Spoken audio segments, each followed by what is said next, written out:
Stop Iran's Demonical Plan, Episode 3, October 27, 2023. I stated from the start that my intentions are purely aimed at saving innocent lives. I care about all victims regardless of nationality or religion. This is the way I felt for my entire life. In 1975, I risked my life helping innocent Palestinians flee the Christian side. My own Christian friends started calling me Palestinian lover. Worse yet, some thugs took advantage of this situation, robbed my business, set fire to it, and made it look as if the premise was hit by a bomb. There were many compelling reasons for me to leave Lebanon in 1975. Certainly, this was the decisive one.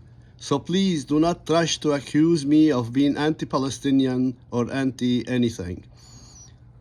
I have a great deal of sympathy for the Palestinians and Israeli for the suffering they have been enduring.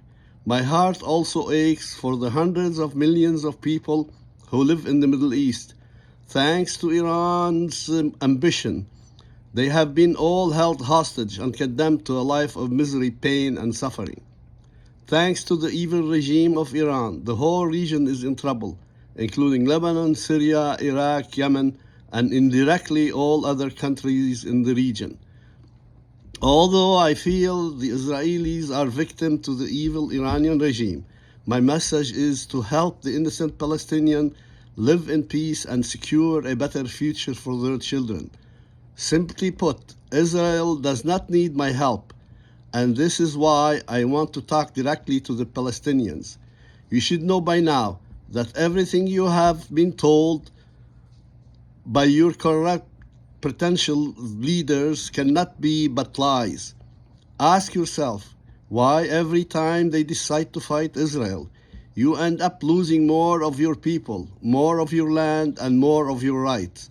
The leaders of the Hamas do not allow you any freedom, for they do not want to be held accountable for their failures and their treacheries. Let me go over a few facts that convinced me that the Palestinian leaders do not care about their own people, and they are only interested in enriching themselves and their families. Let me start by the current Hamas leaders. They told you that this war would result in the destruction of Israel and establishing of a Palestinian nation. Israel has the support of America and the West. Their combined income is almost 60% of the world economy. Hamas is financed and armed by a poor country called Iran. Its GDP does not account to 5% of their total GDP. In addition to that, Iran's military power is minuscule compared to Israel and her allies. Hamas leaders know all these facts. They are very clever and well informed. One must be very stupid and dumb to ignore these figures. The leaders of Hamas knew that they would be fighting a losing war, but they still went ahead and did it. They threw you under the bus and sold you again. Arafat, who by all accounts is considered to be the best leader you ever had, fought Israel. At least his calculation made sense. He had the backing of all the Arab countries and back then the support of the Soviet Union. Hamas' calculation is absurd, but let me tell you why the decision that defies all logic was taken. Hamas leaders are all mercenaries. They work for Iran. They do not care about anyone or uphold any principles. They only care about money. Most of them enjoy luxurious life as they reside in safe havens along with their families. This news has been revealed by many broadcasters, including Al Jazeera. They follow Iran's order. They even have Iranian officers planning, conducting, executing every operation. As a Lebanese, I did not care much for Arafat. I admit that much. However, there is no denying that he was a leader who believed in a cause and cared for his people. He was no mercenary. The fact that he agreed to be exiled along with his army proves my point. He never deserted his army and sought refuge or hid in obscure places like most terrorists do, including bin Laden. For the record, bin Laden ran away from the battlefield and hid in Pakistan, where he was eliminated by a secretive American mission.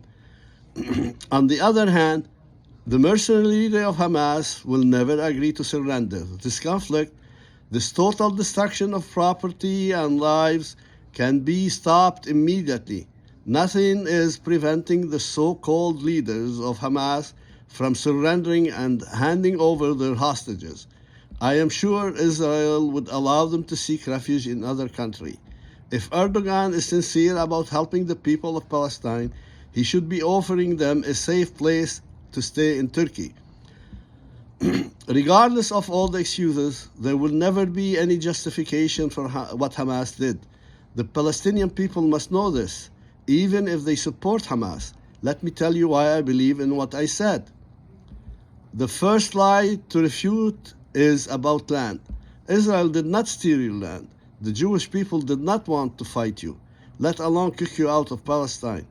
Fighting the 1948 war was the first mistake your leaders made. Had they agreed to live in peace back then, we would not have had to deal with all the wars that followed, including this one. Blaming Israel and the West for their failure is absurd. In Lebanon today, all the groups opposing Hezbollah are looking to partitioning the country. The terrorist organization is against this idea. They will violently destroy any opposition attempting to achieve this goal. This is how the Arab countries reacted to Israel's declaration of independence in 1948. Since then, we have seen Muslims in Cypriot, Kosovo declaring their own independent state.